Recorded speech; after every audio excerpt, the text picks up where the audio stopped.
Good. All right, good evening and welcome to a meeting of the Mayor and Council of Princeton, New Jersey. It is November 24th, 2025. Madam Clerk, could we have the meeting statement, please?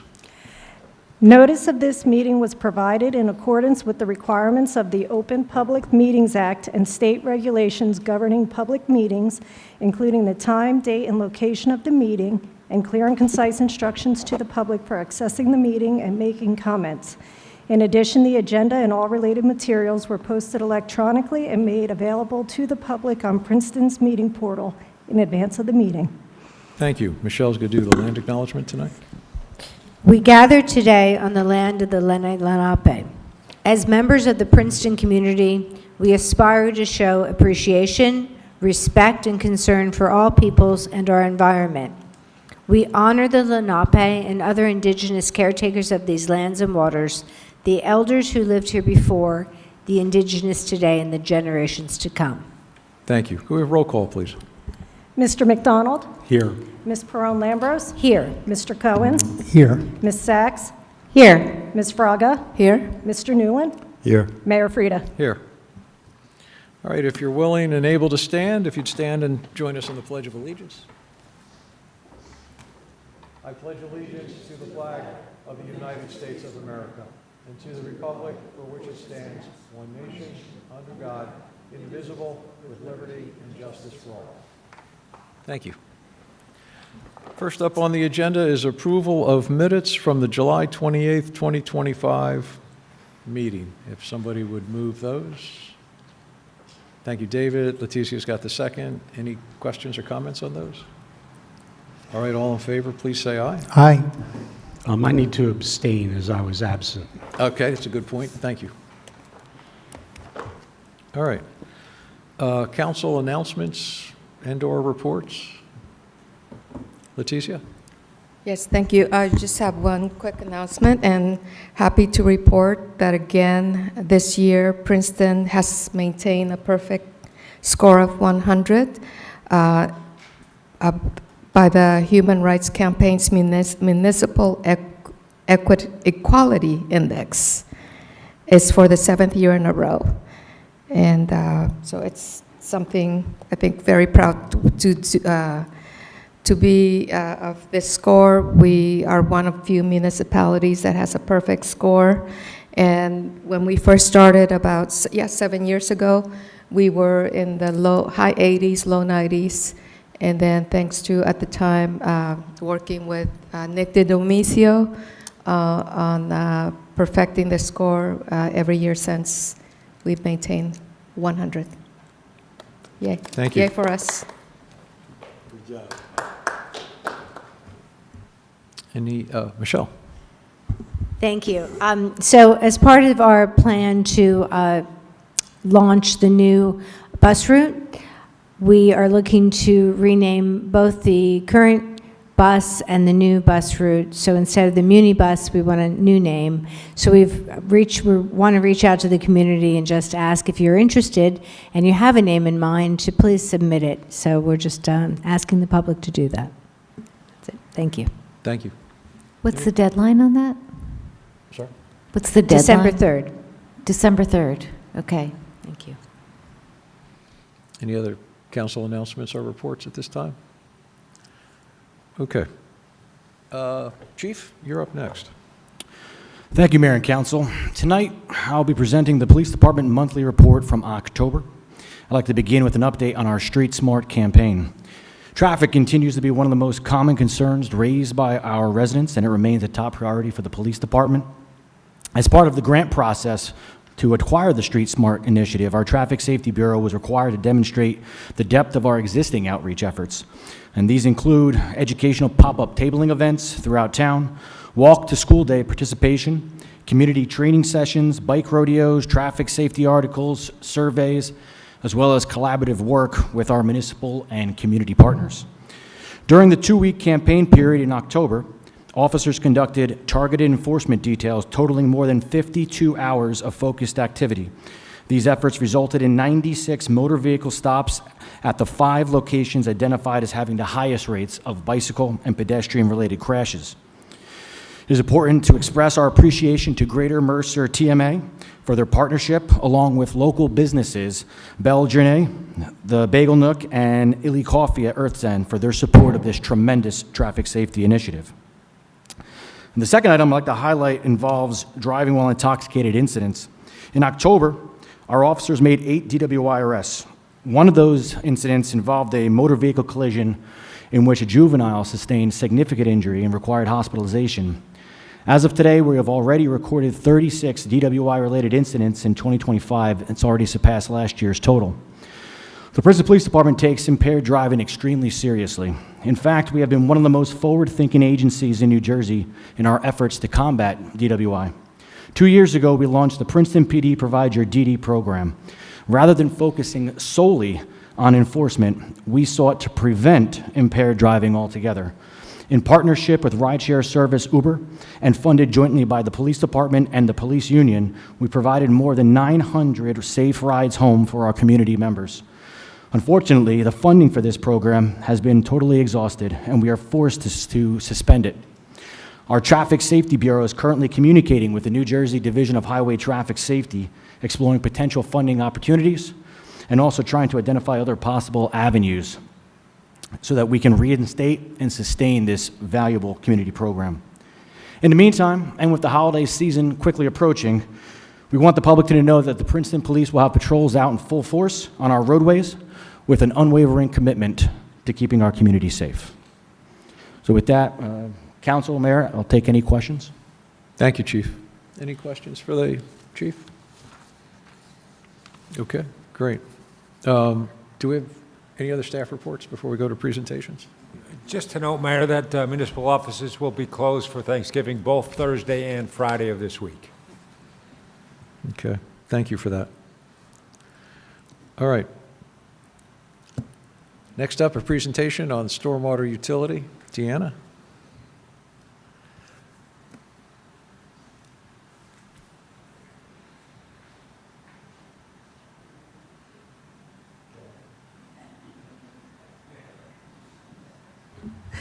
Good evening, Mayor and Council. I'm so used to police leaving us, giving the chief a few minutes here.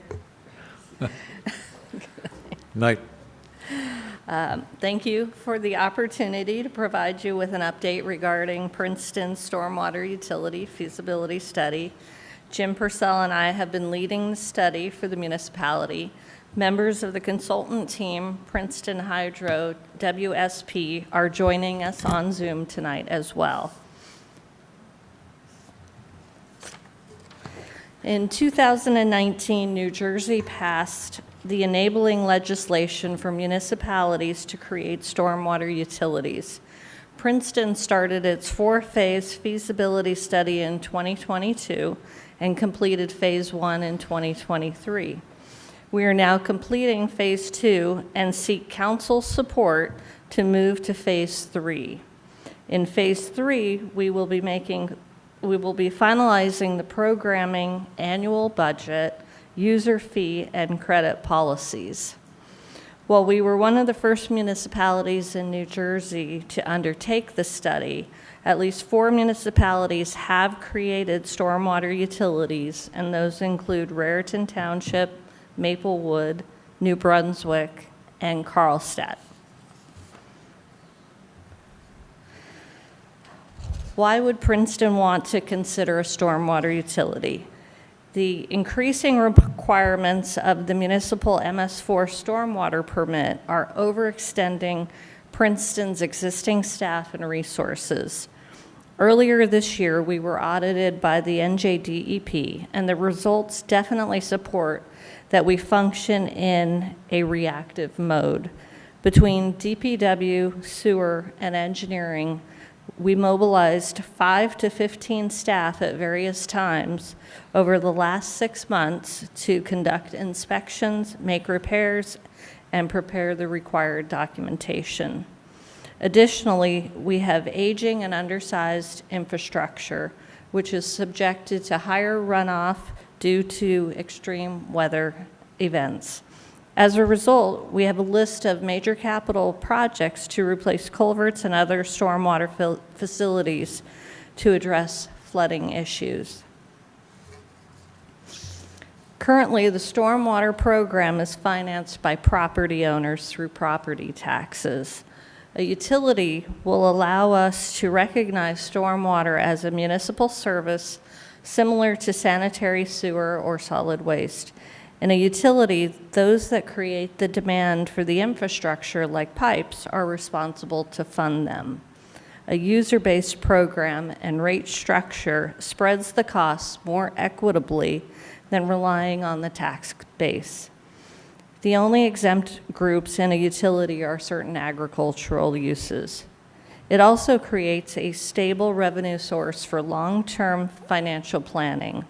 Stormwater activities would not compete against other municipal capital projects for funding because they are financed by those user fees. Depending on policy decisions, grant programs, and credits can be provided to ratepayers to make stormwater site improvements to reduce their fee.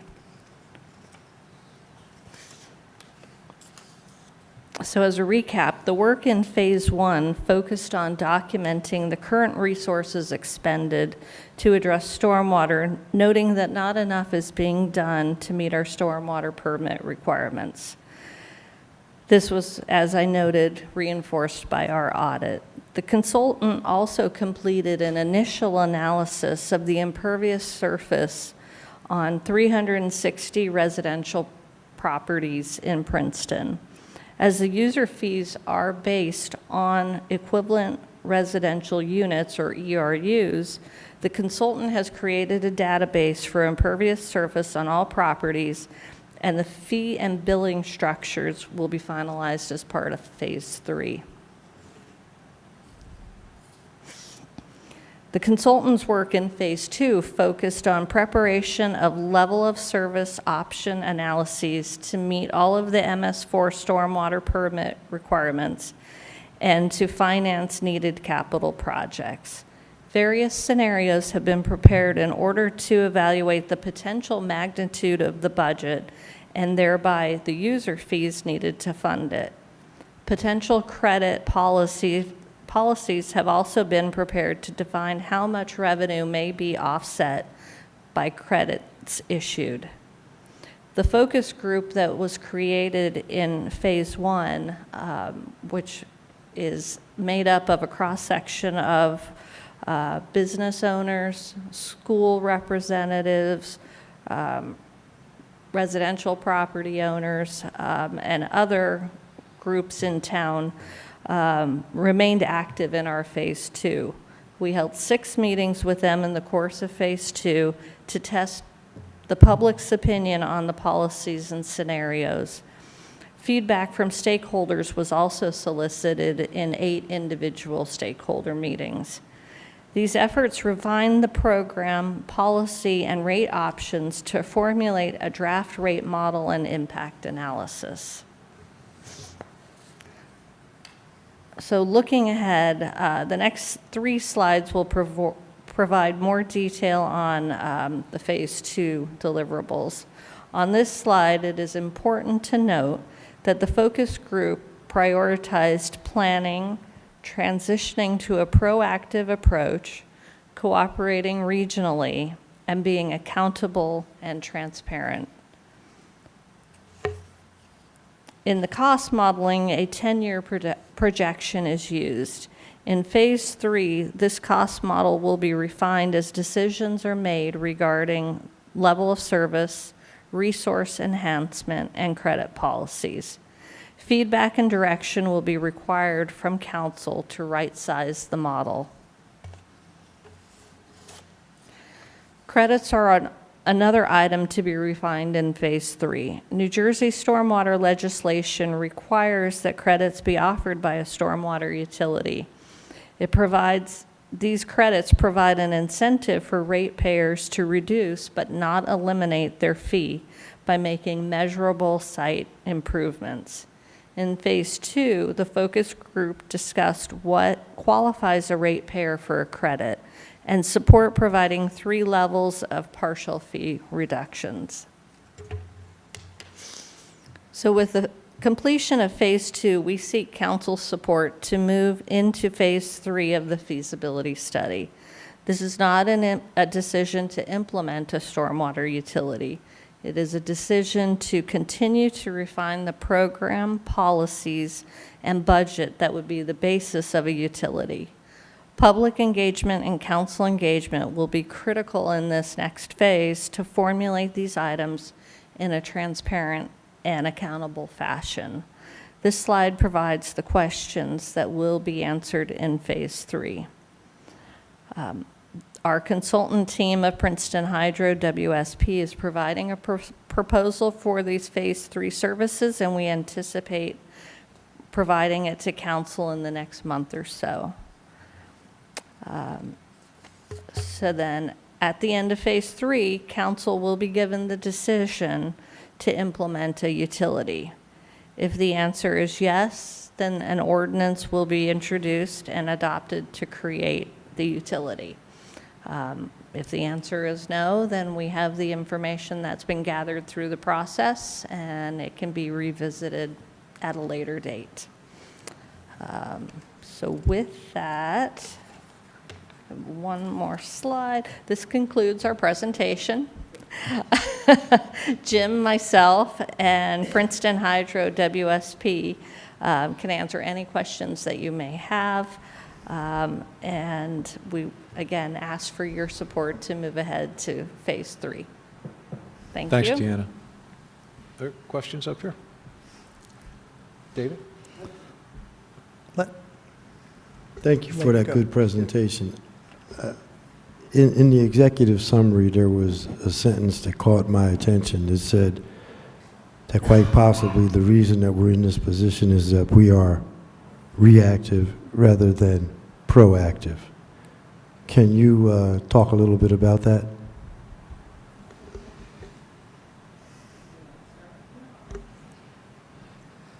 Well, Jim Purcell here. Reactive means that we have an aging infrastructure that continually breaks down. It's something that you don't see. It's under our roadways. It discharges to our streams. We have a responsibility to keep that in good repair, and we have several hundred outfalls to streams that are very difficult to stay on top of on an annual basis. One of the requirements of the MS4 permit is also that whenever there is a storm of greater than 1 inch in magnitude, our stormwater basins, I won't say detention basins, we have some, but our stormwater basins have to be inspected. So there's only one person that's been doing those inspections this year. Every time it rained, she had to go out and take the time to visit every one of our stormwater basins and check the outfall, the inlets, the outlets, and make sure that it was still functioning. And that is our deputy administrator, Deanna Stockton. Resources are thin, and training is necessary to be able to understand what needs to be inspected. We're also under some mandates to ensure that our stormwater enters the state waters in a state of cleanliness. We now have to start looking at implementing retrofits into our inlets to keep sediment and trash from going downstream into the open waters.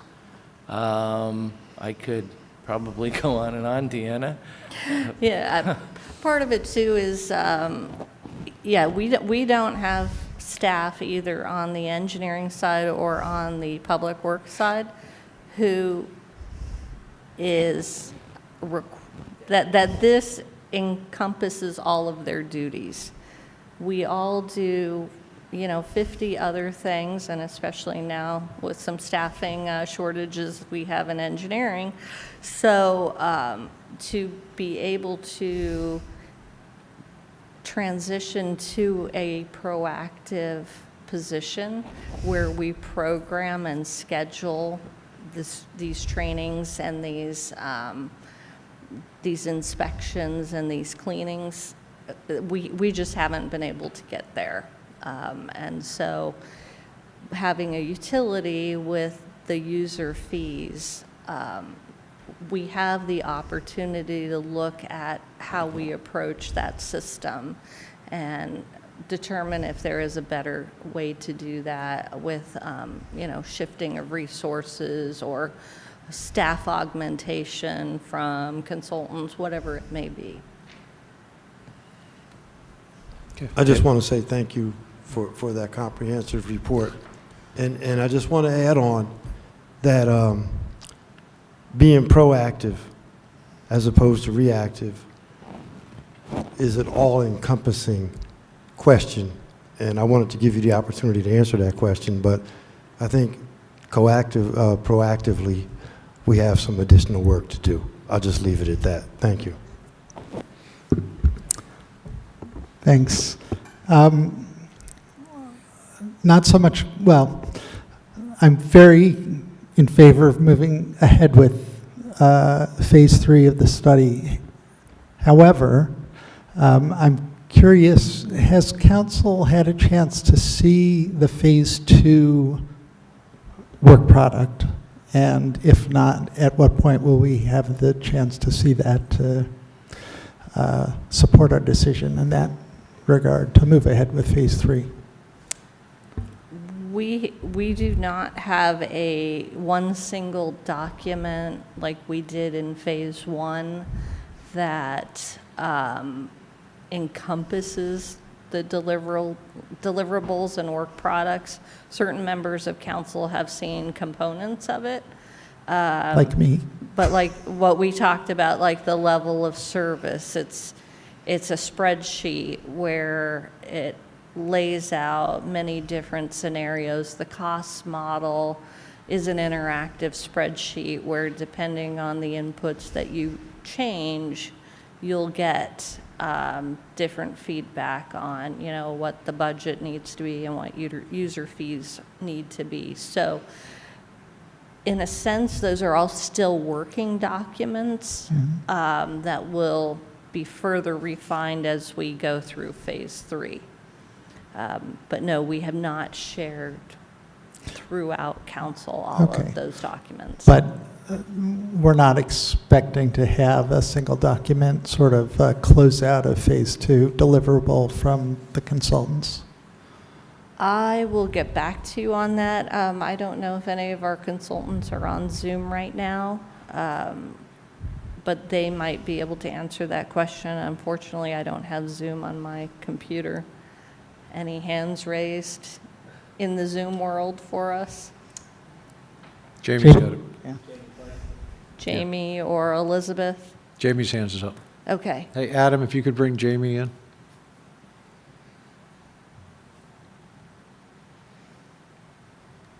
Jamie?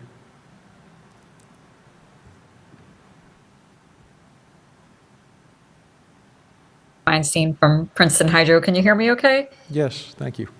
Okay, great. Well, I've come on to say a very brief, a brief thing, but yeah, just the nature of phase 2, it doesn't at this time include kind of a summary document. It's exactly as Deanna said, kind of a bunch of different products together. So yeah, I think that's something, that we can talk about if it's something that's desired. But I think all the information right now is pretty clear and available in its various formats. But I will leave that discussion to have with Deanna at a future point. Okay, so it would be good you guys figure that out and just have it available somewhere so that council members can get to it. Yes, we can also provide the agendas and the minutes from the various focus group meetings as well as the stakeholder meetings. Okay. Great, thanks. Yep, we'll get that compiled for you. Okay. David, were you, anything else, or are you? That's it. Okay. Michelle, do you have your hand? Okay, yeah. Thank you. I really appreciate the comprehensive work that's been done. I just want to say I'm very much in favor of moving forward. And on slide 45, it shows who would pay and who does currently pay. And I think that there's a real equity in the, whole idea of this and concept. It's based on the impervious coverage. And so it's kind of like a user of the sewers or, water rates. It's based on that. So I like that standpoint. And Deanne, I just wanted to ask if you could just elaborate a little bit on you said the MS4 permit, that the kind of the unfunded mandate from the state of where we should be and how we need to comply. If you could just elaborate a little bit. Thank you. Sure. The most recent MS4 permit became active, I think, January 2023. And within that document, there were quite a few additions for what municipalities need to do to stay compliant. Some of them are phased in, but they're ultimately still unfunded mandates. So there is an increase on sweeping required. So that's something that is phased in over a number of years. There is a requirement to retrofit all of our stormwater inlets if they are not compliant with the current design. We had typically been replacing them as we had capital improvement projects. But instead now there's a mandate that you have to go in, I think, within 3 years and replace all of those to bring them up to standards. We've got prioritization, inspection and prioritization of scour, that work has to be done to make repairs, I think, within 90 days. That's something that's new. Everything requires quite a bit of documentation, and that's something that I think most public works and municipalities struggle with, because you're used to doing the activity and not necessarily filling out 5 pieces of paper to support each activity. So that's been something that we're building a program now to be able to do that.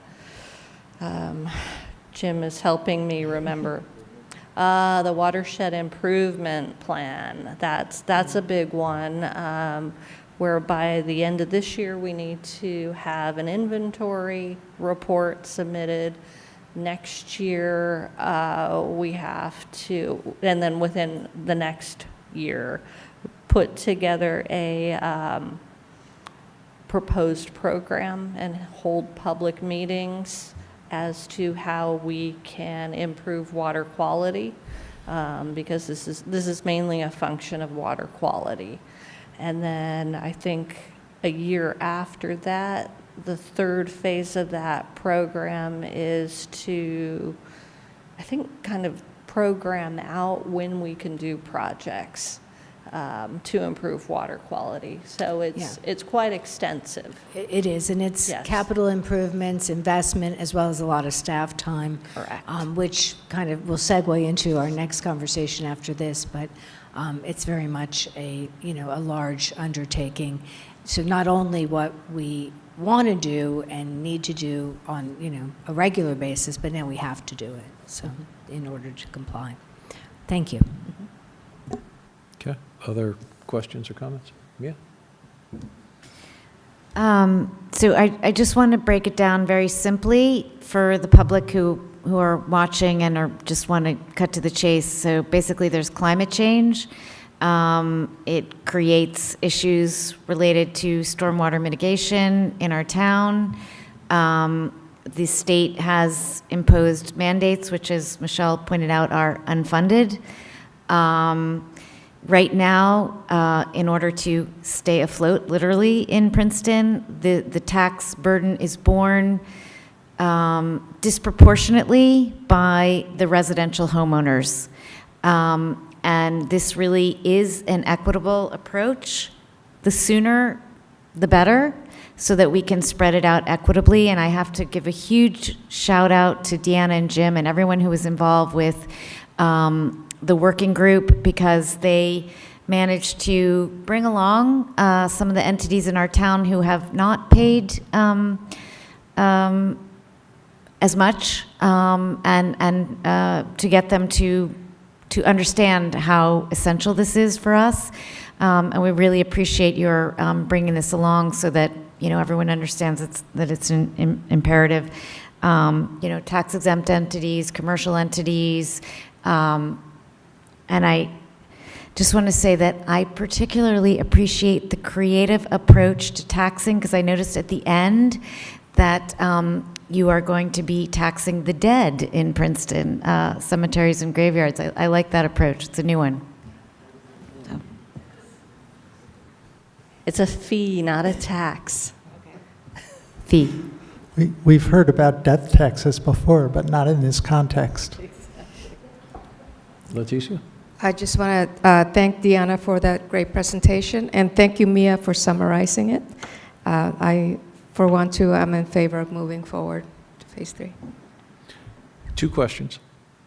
The first one is, what is the cost of phase 3? And the second one is, for anyone who's listening or views this meeting at a future point and wonders, what kinds of things could I do to help reduce the fee when the fees come about? Are we able to produce a list of potential fee-saving actions that, so if somebody's doing something this summer to their property, they might want to do it now instead of waiting till the utility's in place? So anyway, the cost, and is there a way to share with people some things they might think of doing to? So the first question about cost, could you just repeat that? Could I repeat the question? Yes. What is the cost of phase 3? The consultant cost, yeah. So I think we had gotten a proposal from them for each of the 4 phases, because it's a few years past when we started the program. I don't have an exact fee for you right now. They're working through those details. We also found that we need to be more creative in the way that we reach out to the public. We cannot expect them to come to us. So in phase 3, we will be doing a robust program where we go out to various groups around town. We're looking to work with Sustainable Princeton on that. So WSP, Princeton Hydro, is working on the fee estimate for us right now. You'll get a proposal when we have that when we have that scope of work finalized. Okay, so when we say we're in favor of phase 3, that is more of a like, hey, that's a great idea, but it'll come back to us for an actual, oh, here's the cost, and we approve the cost. Yes, definitely. I just want Definitely. to make that clear to people listening, that we're not just saying go spend money and we have no idea what we're about to yes, spend. you're correct. We will bring back the full scope of work, the schedule, and the fee to you for approval before anything moves forward. Thank you. And then the other question was, Right. is there a way to share with people ahead of time what some of the potential things they could do to reduce fees in the future? And even if they don't reduce fees, just what are things people could do to help address this whole situation, right? Because it's Ring advantageous. gardens are a great option. It's a lower cost improvement for your property. It has the added, but besides withholding or detaining runoff, you can also use it to beautify your property, create habitat for local species. That's a big one. Jim, what else have you been seeing? I'd be careful with that, because if you're putting in a stormwater management system on your property because you're mandated to through our ordinance, that is probably not eligible for credit. If you go above and beyond and do things that are not required because you're making improvements, that would be something that would be looked at as a potential credit. Yeah, again, it goes back to the nuance of the credit system. But I think what Jim is saying is if you just have a residential property that's not subject to any approvals to develop the property, somebody could do work to offset the impervious area runoff on their sites. You could also switch out an asphalt driveway to a pervious system. That is a higher cost venture, but that is an option to help with the water quality and quantity. Yeah, anything to remove impervious surface, especially a motor vehicle impervious surface, is going to go a long way to help. Yep. Green roof, Yeah. Green roof, blue roof. There is a list of things, and anybody can contact us if they have questions, and we can walk them through that. Thank you. Any other questions or comments on this? Brian? Just so I'm not the only one who doesn't say anything, I'm strongly in favor of moving forward. Infrastructure and Operations got a good presentation on Phase 2, and Phase 3 is really where the rubber meets the road. There's going to be a lot of really good and interesting information, and that's where we'll get into a lot of the numbers, the costs, the different categories of property owners who would be subject to the tax, and we'll also need to make decisions about sizing the utility in terms of how many staff, what equipment, and other things we choose to fund. Yep. Thank you. All right, Deanna, Jim, thank you. Thank you. All right, next up is a long-range capital plan presentation. Okay, Jim, you're going to run the slide deck for me, right? Yes, Adam, I'm on table 1. There we go.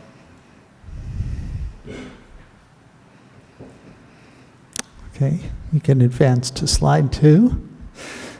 This is something the Council Finance Committee has been working on very hard for the last 3.5, 4 months. Basically, we realized that we have a lot of deferred maintenance that we're finally trying to address in town. We have a lot of new investments, property acquisitions, things like that. So we thought it would be a good time to delve in and really try to understand both the expenditures, as you can see in line 1 of the table of contents, revenue sources to help handle the debt service for those projects. Slide 3 will deal with timing of both the expenses and revenues. You'd be surprised how much of a difference that makes, where, you know, if you can hold off for a couple of years on a project until some old debt is retired, you can really optimize the way that it impacts taxes.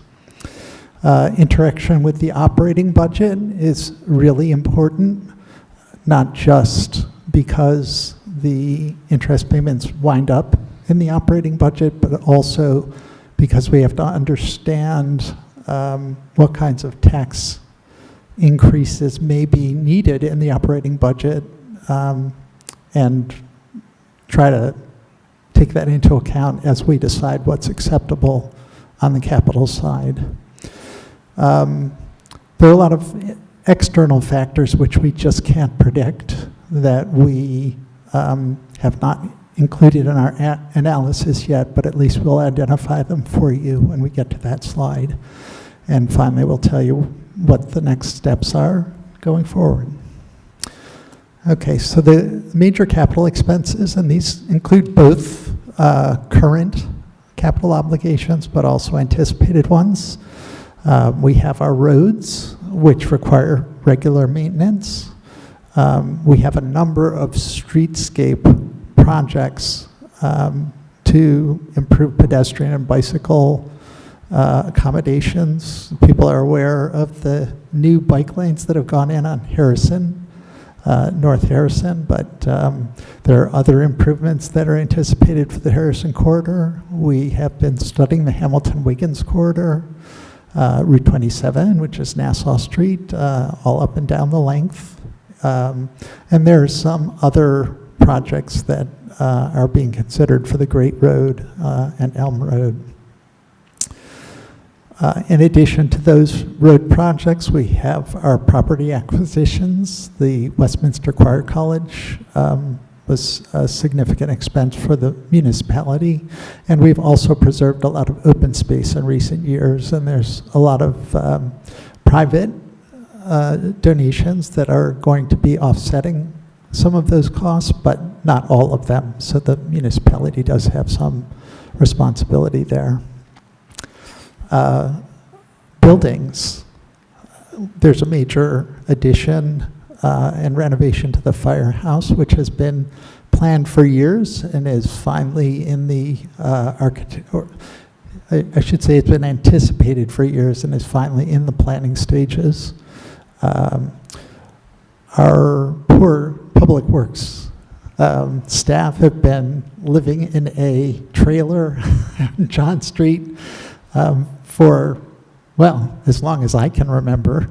And they really have a need for decent space, but in addition to accommodating those employees, there are a lot of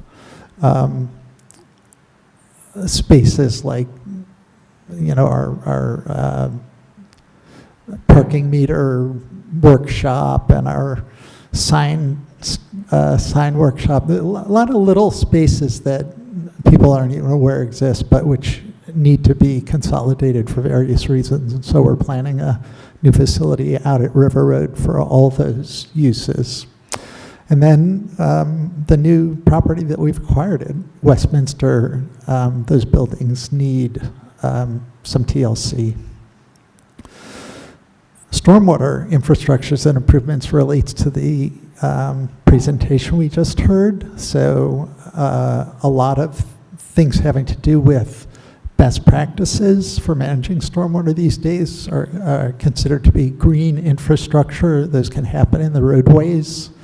They can happen on properties. So rain gardens, bioretention basins, constructed wetlands we're even considering for Grover Park, and green streets where there's some stormwater management. We actually have some of that on Witherspoon, but we'll be looking for more of that in the future. And as Jim mentioned, culvert replacements, they're out of sight, but not out of mind for our engineering department. And then we have a couple of significant recreation improvements. CB South, we've been working on redesigning over the past couple of years, and Grover Park is also slated for improvements. And then finally, sanitary sewer upgrades. We know that we have a lot of infiltration of rainwater into our old and deteriorating pipes, which significantly increases the volume of flow going into the sewer operating facility, and that means that it increases the amount we're paying. So that's one where it's really an investment that should pay for itself over time as we improve those pipes and reduce the flow. Thanks. And then I'll talk some about the offsets. How are we going to pay for all of these capital improvements that I was just mentioning? We have some non-tax recurring revenues that are coming online. Pilots, we know for the Alice and for the Avalon project at the shopping center, both of those have just recently been completed and are just getting occupied now, and they'll be generating significant revenues. And there's another one, hopefully in the not too distant future, that will start to materialize at the former tenant Roberts campus of the seminary. Parking revenues, as parking revenues are adjusted to reflect general inflation in the economy. We haven't had an increase in years, and we anticipate there will be new parking revenues coming in the not-too-distant future. And grants and donations are a little bit less predictable, but the engineering department has been very successful in getting grants for a lot of the upgrades that we've done in recent years, say to Cherry Hill Side Path and the sidewalks on Terhune Road, which are going to be implemented in the spring. There will also be new tax revenues, ones that don't impact current taxpayers because they're coming from new development. And in particular, the fourth round affordable housing, we have many units, I think 14, 15 different sites that are going to be developed and will be generating new tax revenues. And we also understand, we know historically that there's been a certain amount of increase just because of gradual development around town. And we're assuming that that will continue and create some new tax revenues. And then finally, debt reduction by monetizing underutilized public assets. So we know that we have the new Westminster property, some of which will be used for public purposes, and we know that we don't need all of the properties the municipality currently owns. So we are really looking hard at how we can use some of the proceeds from those properties to reduce the debt.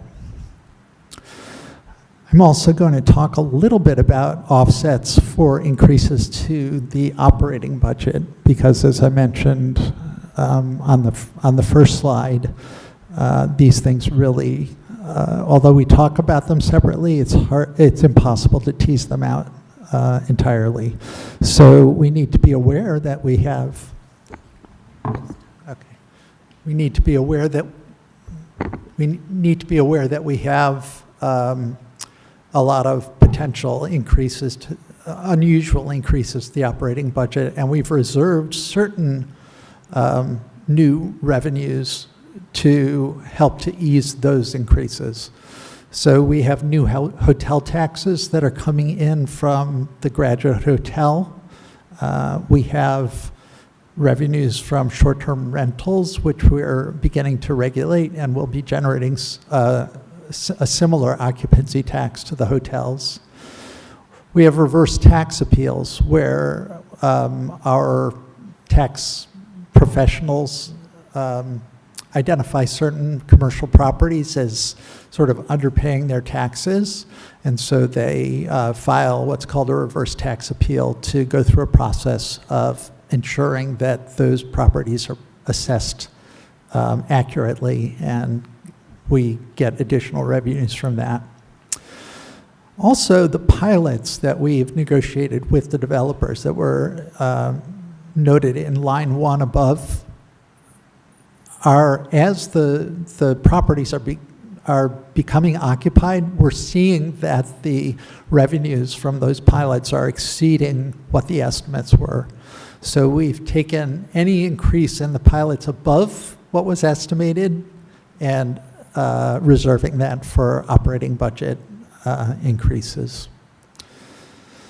In the last category there, I'm not going to talk about because I meant to delete it from the slide. Sorry about that. And then reserved for the sanitary sewer investments. Those are all to be paid from sewer connection fees and sewer usage fees, and we have a schedule for gradually increasing those as the new improvements are implemented. Timing. Here are the factors that we've been looking at, considering when are the new facilities needed? Can we push things off a little bit to spread out the costs? consider when our existing debt is retired,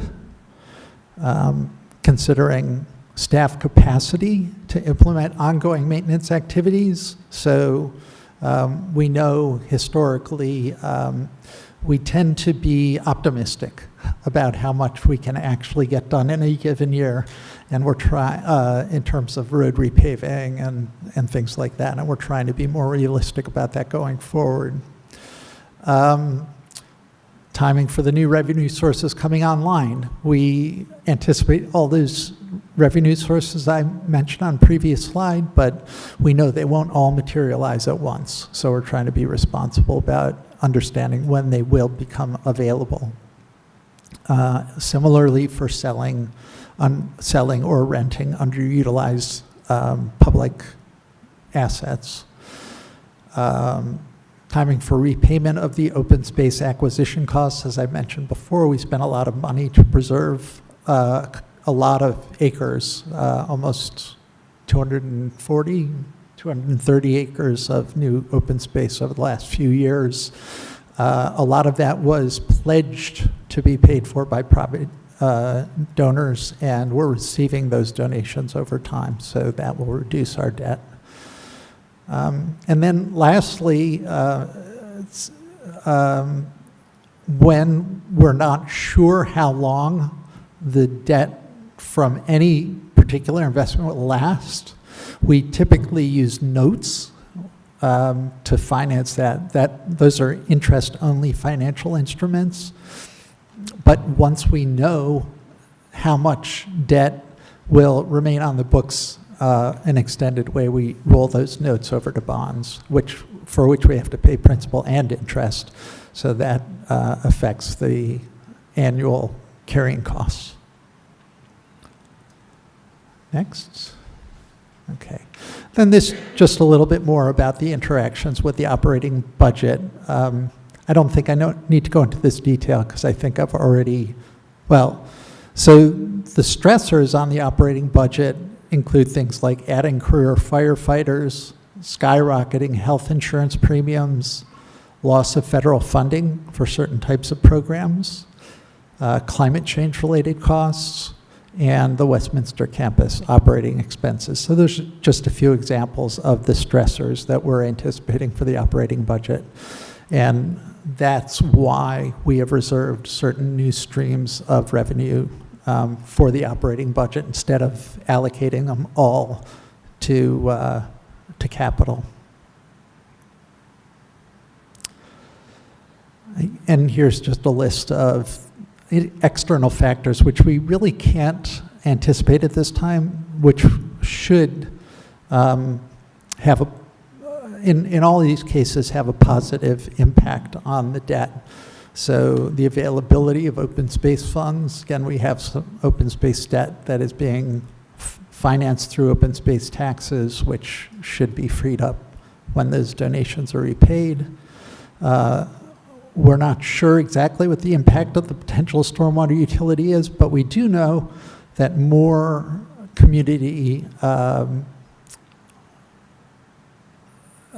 members will be paying fees than are currently paying taxes, since nonprofits are not exempt from the stormwater utility fees.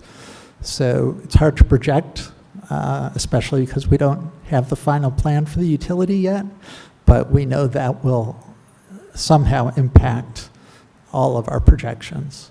State and federal grants and private donations, not just for the open space with the private donations, but we anticipate some for some of the rec upgrades like CP South. Yeah. Next. And this is just to say, we are planning right now a council retreat where we're going to dump a whole bunch of numbers on the heads of our poor colleagues and try to get them to really appreciate the dollars and cents and the tax rates that be associated with all these factors that I've been going through, and we'll be working to prioritize the capital investments so that we know which are the most important, which are secondary, which are tertiary, and that we'll be able to, as we get a clearer picture of all the unknowns, make responsible decisions about how much to do, when to do it, and what kind of impacts on taxes there might be as a result of all that. And the council retreat will be open to the public, and it will be noticed. So if you're interested, keep your eye out for that. Thank you. The end. The end. Well, the end of tonight, but the beginning of a Yeah. very exciting meeting coming up in probably mid-December to have hours and hours discussing numbers and projects and whatever. Exactly. Very good. Yeah, I just wanted to take a moment to acknowledge that there, as David said, there's been a huge amount of work done over the last 4 months, and I want to offer my gratitude and compliments to David and Michelle, to the senior administrators who participated in this process, and to Sherry Tracy from Phoenix Advisors. I am hopeful, but not certain, that a substantial offsite will get us where we need to go. The volume of information is really huge. And I think that, when David said that, there are certain things that we have done, all of those things have been in the models. Of course, council needs to make a number of decisions about what actually happens. And what we've done as a committee, working with the team, and what we need to do now with the full council is to look at the revenues, review them, validate them, confirm the sources, make sure everybody's comfortable and has been able to ask questions. And then there'll probably be a handful of important decisions about the use of some of those revenues. And then on the cost side, and some of this will depend on what can happen between now and the retreat, it will be helpful to have user-friendly categorization and breakout of the many dozen projects that make up the capital budget. We'll be able to have a conversation about realistic sizing, because the good news is that our administrators err on being conservative. So we rarely underestimate the cost, but when we overestimate, that has the effect of meaning that the total is, the projected total is greater than the actual total may be. We also tend to be aggressive in timing, and as David noted, in reality, things tend to take longer, and he noted that there's a really big impact on debt service that is a function of the timing. So we need to get council comfortable with all of those things, and then we talk about prioritization and we'll likely have the challenging decisions that David talked about. What have we already committed to? What are our high priority goals? What are our mid priority goals? And what are our lower priority goals? Yeah, an hour or two. We'll knock it out. Or three. We'll see how many meetings we have. It is going to be a lot of work, but it's very important, right? I mean, one of the biggest and most important things we do is figure out how to spend our money and what the impact on the taxpayers will be. All right, so any other general questions for tonight? This is just to prep us for the fun to come. Yeah, ma'am. Not a question, just I want to again thank the Finance Committee, David, Michelle, and Brian, and the staff. Huge amount of work, really appreciate it. A lot of work, as Mark said, still to come, but I appreciate all you've invested in sorting through all of this. Leighton? Just want to mimic what Madam President said. Thank you for an enormous amount of work and for helping, I think, myself at least, and hopefully the general public understand the enormous effort that we're trying to make. And, we only have so many dollars, and, we'll have to figure this out, but this is an exercise that all of us in the community at large need to go through. So thank you. Okay. All right, moving on. Next up, ordinance public hearing, and that is on ordinance 2518, an ordinance by the municipality of Princeton revising the definition of minor site plan modifying certain provisions pertaining to administrative approvals and zoning permits, updating the checklist for minor site plan applications, and amending the Code of the Borough of Princeton, New Jersey, 1974, and the Code of the Township of Princeton, New Jersey, 1968. Is there someone that wants to move that? Thank you, Mia. Is there a second? Leighton's got the second. Questions or comments from the group up here first? Justin, do you want to just sort of summarize what this is about? Certainly, thank you. So this ordinance is really a cleanup one of just some items that staff has noticed over the past couple months or years regarding some of our processes for applications for development. The first one is to change the definition of a minor site plan so that if there is a variance or a conditional use application, subdivision approval required, or stormwater relief required, the application will automatically be deemed a major one. The reason that's come up recently is the change a few years back to utilizing a minor site plan committee. So applications that are applied for as minor go to the site plan committee. If they don't have any of those four things I just mentioned, that's the only committee they go to. If they do have any of those four things, they have to go to the planning board anyway, or the zoning board. So just trying to kind of make this more efficient and remove a step that otherwise might be unnecessary because they're going to have the board hearing anyway. Based on that, we just had to remove some checklist requirements that mention having a variance application because you wouldn't be able to do that anymore with the minor site plan. And then the other two are related to expiration dates for other types of approvals. We have administrative waiver of site plan. We don't have anything in writing right now, but this would require an applicant to receive a building permit within 12 months of their approval. There are a few extensions they could get in there. And it would harmonize the expiration of zoning permits in the former township with the same ones that apply right now in the former borough. Thanks, Justin. Okay, any questions or comments up here? All right, anybody in the room? Anybody online? All right, we'll close the public hearing, and that's a roll call vote. Mr. McDonald? Yes. Ms. Peron-Lambros? Yes. Mr. Cohen? Yes. Ms. Sachs? Yes. Ms. Fraga? Yes. Mr. Newland? Yes. Thank you. Two ordinances to introduce tonight. Ordinance 2519, an ordinance by the municipality of Princeton regarding tree removal permit requirements and amending chapters 22 and 10B of the Code of the Township of Princeton, New Jersey, 1968. The public hearing will be December 22nd, 2025. Is there a motion? Thank you, David. Leighton's got the second. Questions or comment? Oh, excuse me. Sorry. It's an introduction. There are no questions or comments because that would open the public hearing. So we can't do that. All right, but would somebody, it's just been moved, so roll call vote. Thank you. Mr. McDonald? Yes. Ms. Peron-Lambros? Yes. Mr. Cohen? Yes. Ms. Sachs? Yes. Ms. Fraga? Yes. Mr. Newland? Yes.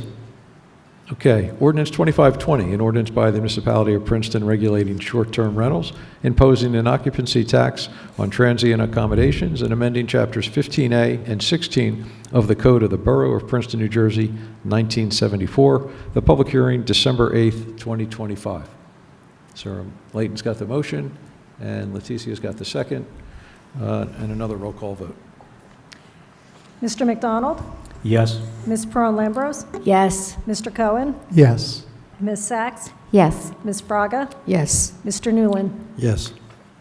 Okay, resolutions. Resolution 25389, resolution of the Mayor and Council of Princeton authorizing and directing the Planning Board of the Municipality of Princeton to undertake a preliminary investigation of the properties located at 27 Franklin Avenue, Princeton, and 101 Walnut Lane, Princeton, and designated on the official tax map of Princeton as Block 7301, Lot 1, and Block 31.01, Lot 105, respectively, to determine whether the properties or parts thereof qualify as a non-commendation area in need of redevelopment. Is there a motion on that? Michelle's got the motion, Mia's got the second. Questions and or comments? I think we have our attorney who was just going to give a brief explanation, who's online. We do have an attorney that wants to? Yep, we have our redevelopment attorney. Oh, Stephen's on, and that's why he's there? Yep, that's why he's there. Okay. Adam, can you bring Stephen on, please?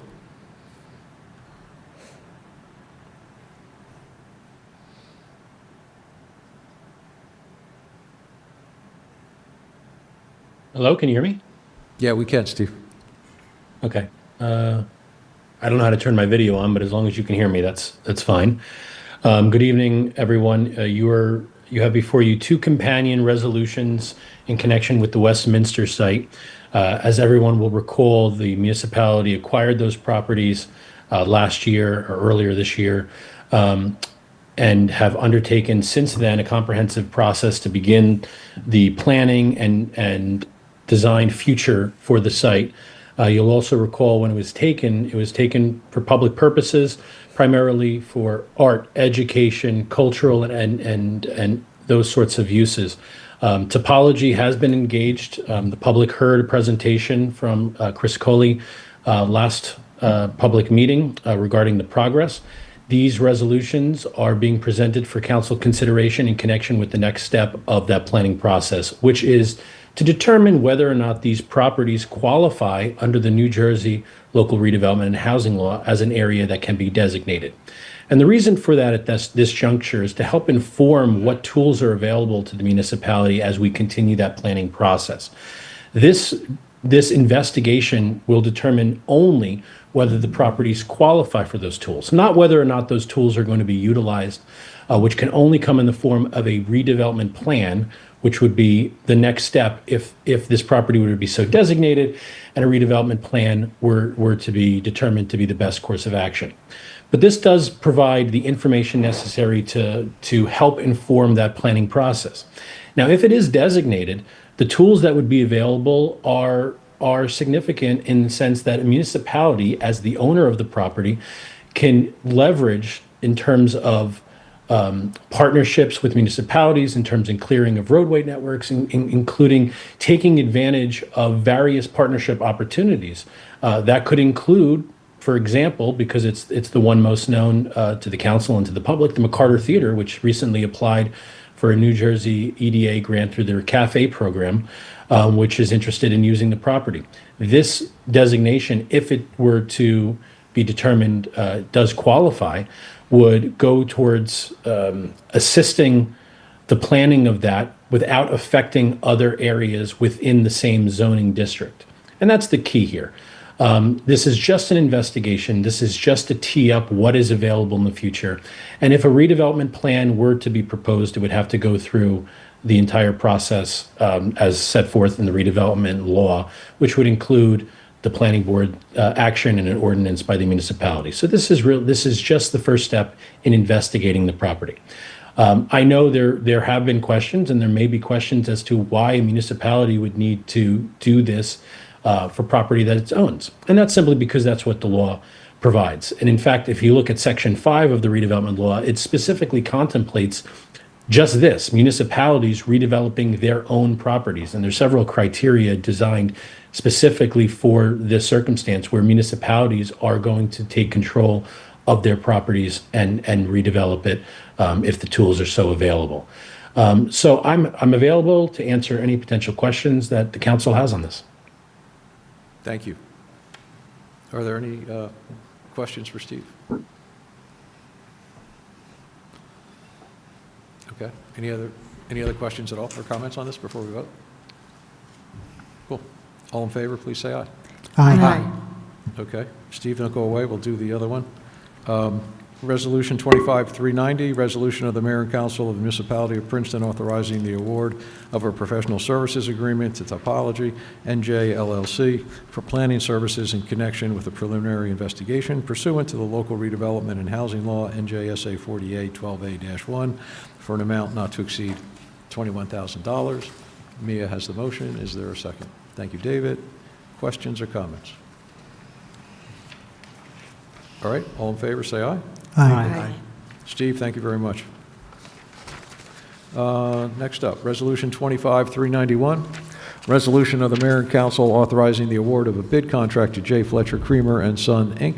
for the replacement and repair of guide rail on Pretty Brook Road, and Quaker Road for $115,225. Have a motion on that? Thank you, Brian. Layton's got the second. Questions or comments?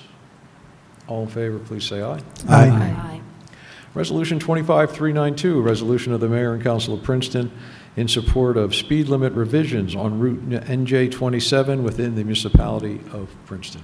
David has the motion. Leticia has the second. Questions or comments? David.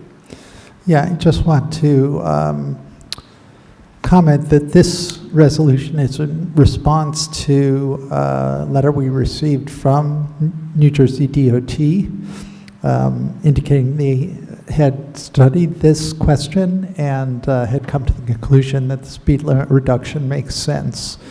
For those who don't know, 35 miles per hour is the default speed limit on suburban residential roads in New Jersey. The current speed limit on portions of this part of 27 is 45 miles per hour.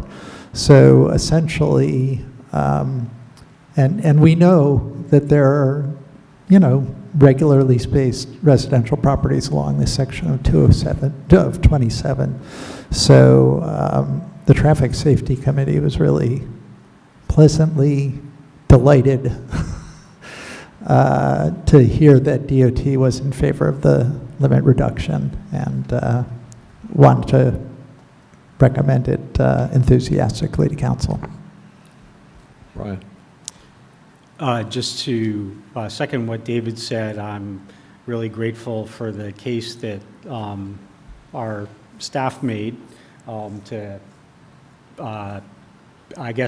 impress the deciding individuals sufficiently to make a change that we thought they might not get to yes on. And I know that there are a good number of Princeton residents who live along that corridor who are very excited about this and really feel that it's a major step toward making it safer for residents and children. And I know that they also hope that we will continue to focus on Route 27 from Harrison Street to Kingston and consider other opportunities to improve safety, budget permitting. Right, and also that it does impact the speed limit on 27, AKA Nassau Street, in certain areas where it's 25, 30, it'll be 25 for the entire duration, just throwing that in there too. Other questions or comments? All right, all in favor, please say aye. Aye. Resolution 25393, resolution of the Mayor and Council of Princeton authorizing a license agreement by Feng Lu to permit a 22-foot wide curb cut onto Valley Road. Thank you, Layton, for the motion. David's got the second. Questions or comments?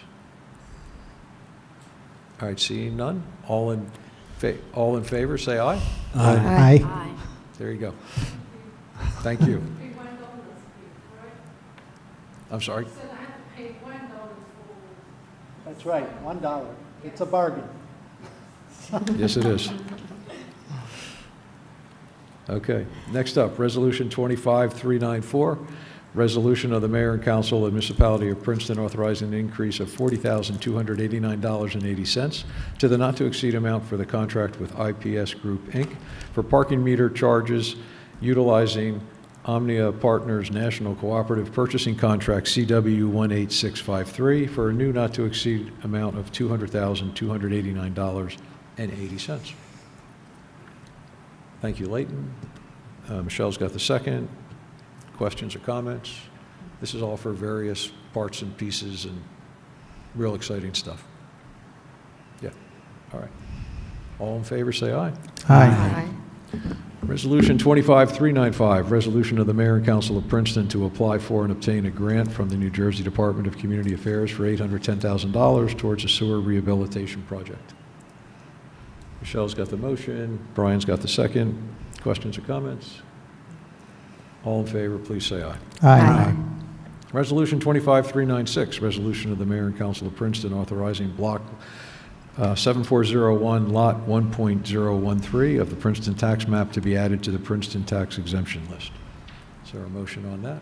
Thank you, Michelle. Is there a second? Thank you, Leighton.